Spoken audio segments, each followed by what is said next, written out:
when I'm going to the line, ready to serve, they don't need to cheer.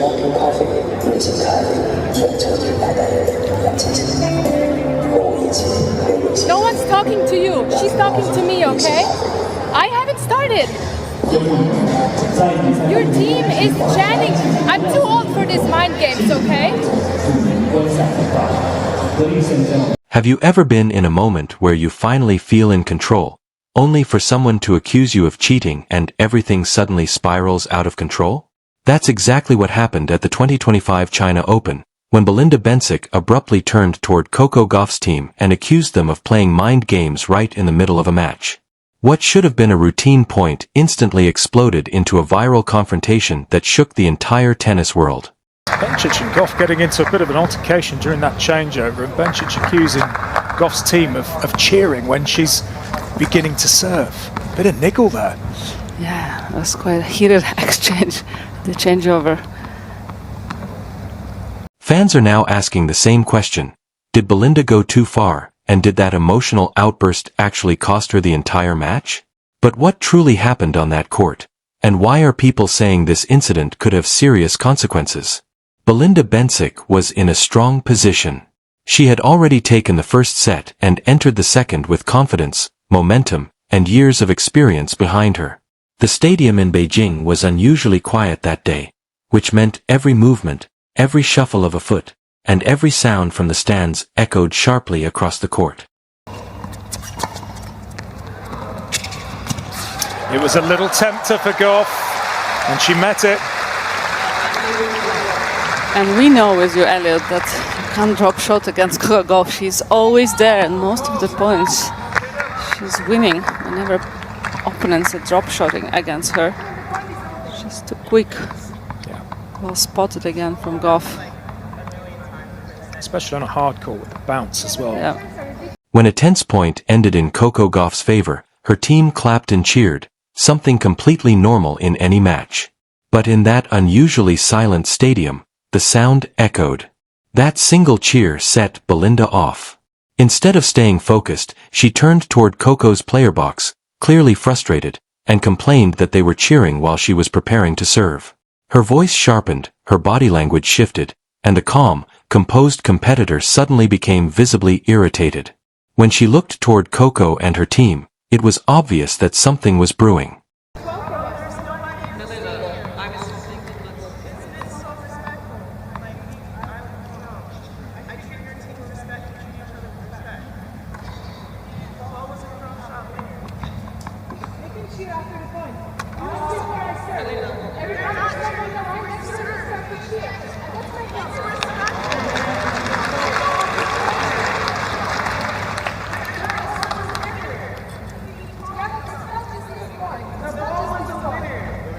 Not sure what is complained about from Bencic.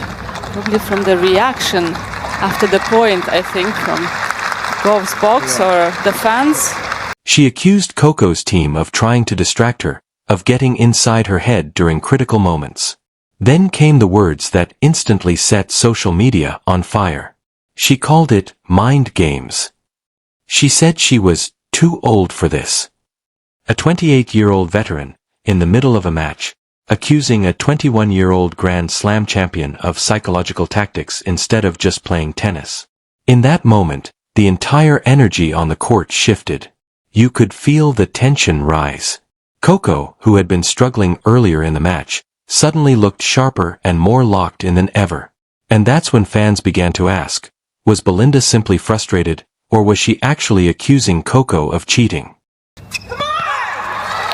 But it's interesting from Bencic to go on about it when she's on the move, she's on the run, she's set and 4-3 up, and she's having a bit of a momentum to just not kind of leave it. And here's where the situation became even more serious. When Belinda used the phrase, mind games, many fans didn't just hear frustration, they heard an accusation. To a lot of people watching, it sounded like she was implying that Coco was doing something intentionally to gain an unfair advantage. And in tennis, accusing someone of interference, distraction, or manipulation is essentially the same as accusing them of cheating, even if the exact word isn't spoken. What made it worse was the environment.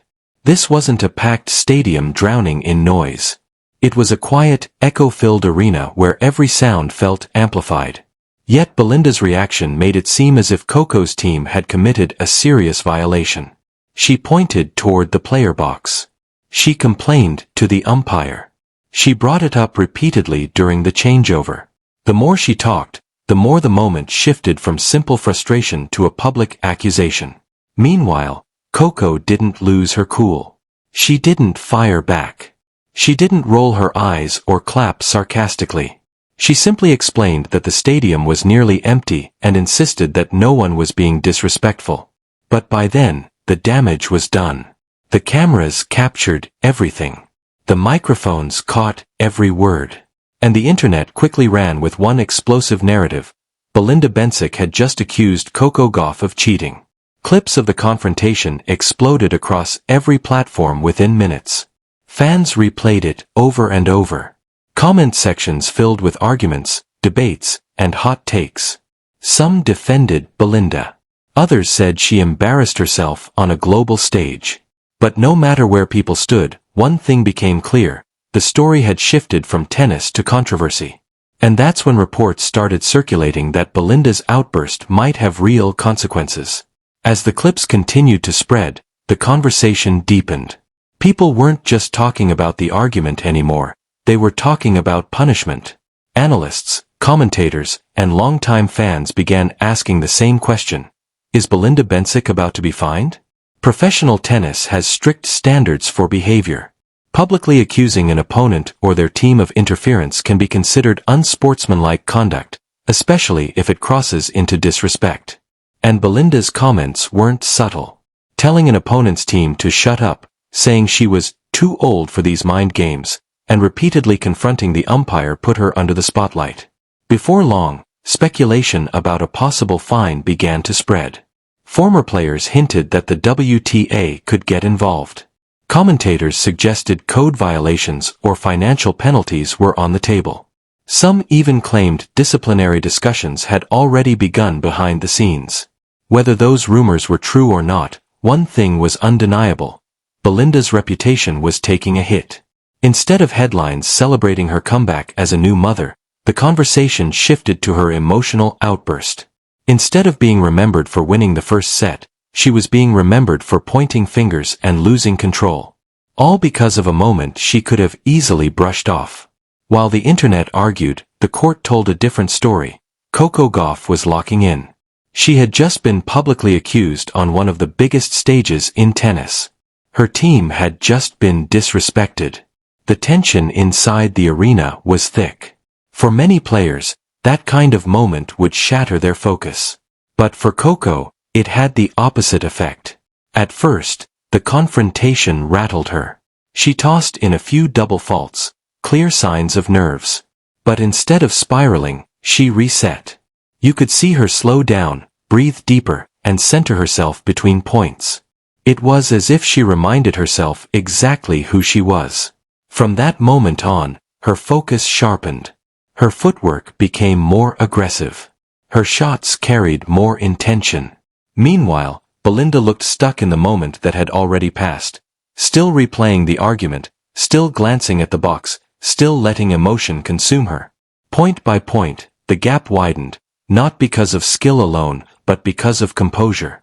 Coco stayed locked in. Belinda unraveled. And that mental shift changed everything. The chaos only intensified after the match. The moment the handshake ended, social media erupted. Belinda's outburst was everywhere, on X, Instagram, TikTok, Reddit, and countless highlight channels. Fans immediately took sides. Some defended her frustration. Most didn't. The harshest comments said it all. She lost the mental battle before she lost the match. The second you start arguing with the umpire instead of your opponent, it's over. Critics also pointed out the optics. A 28-year-old Olympic gold medalist accusing a 21-year-old of mind games, while that same 21-year-old stayed calm and won. The moment transcended tennis. It became a debate about maturity, pressure, and emotional control. But it also reignited a much larger conversation across the tennis world. In recent years, rules around coaching and team support have evolved. Coaches can give instructions during certain moments. Player boxes are more interactive. Energy from the sidelines is more visible. And in a quiet arena, even normal cheering can feel disruptive. So the question arose, was Coco's team actually being too loud, or was Belinda's frustration making everything feel personal? Most insiders agreed on one thing. Even if the noise bothered her, the way she handled it crossed a line. Tennis is a sport built on poise. Calling out another player mid-match breaks an unspoken rule. Ironically, in accusing Coco of mind games, Belinda may have been the one unintentionally creating them. For a few minutes, her tactic, intentional or not, worked. But then it backfired completely. Because in the end, Coco didn't just win the match. She made a statement. Coming back from a set down while staying composed in the middle of chaos secured her spot at the 2025 WTA Finals and solidified her reputation as one of the most mentally resilient players on tour. Her performance in Beijing sent a message: when the pressure is highest, she rises. For Belinda, the narrative flipped instantly. Instead of celebrating her impressive return to the tour as a new mother, the spotlight focused on one emotional mistake. Whether a fine followed or not almost didn't matter, her public image took the brunt of the damage. That's the unforgiving nature of tennis. Sometimes a single moment lasts longer than an entire match. Coco walked away with the win, the momentum, and the respect. Belinda walked away with a lesson, because in the biggest moments, it's not just talent that decides the outcome, it's control. Now it's your turn. Was Belinda justified in speaking out, or did she completely sabotage herself? Share your thoughts in the comments below.